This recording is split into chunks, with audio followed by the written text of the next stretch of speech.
میں جب سنوں تو میں یہ دیکھوں میرے نبی کا فرمان کیا ہے، اور میں جب سوچوں تو میں دیکھوں میرے مدینے والے کی فکر کیا ہے، پھر جا کر میں مسلمان بنوں گا۔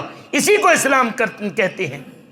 اور سنیے میرے یہاں پر کہتے ہیں مہاجر مہاجر، سنیے ذرا میرے پاک نبی نے کیا فرمایا۔ میرے پاک نبی صلی اللہ علیہ وآلہ وسلم نے ارشاد فرمایا ان تہجرا ما کرہ ربک، فرمایا کہ تو مہاجر بن جائے گا جب تو ہر اس چیز کو چھوڑ دے جو رب کو پسند نہیں۔ اب آج سے میں ایک بات کرنا چاہتا ہوں، ہم آج سے ہجرت کا شروع کر دیتے ہیں، آج سے مہاجر بن جاتے ہیں۔ وطن بھی نہیں چھوڑنا، بستر بھی نہیں چھوڑنا، بیوی بچے بھی نہیں چھوڑنے، گھر بار بھی نہیں چھوڑنا، دکان بھی نہیں چھوڑنی، کچھ بھی نہیں چھوڑنا، مگر مہاجر بننا ہے، مگر مہاجر بننا ہے۔ مہاجر کیسے بنیں گے؟ آئیے ذرا میرے نبی کا فرمان کیا ہے۔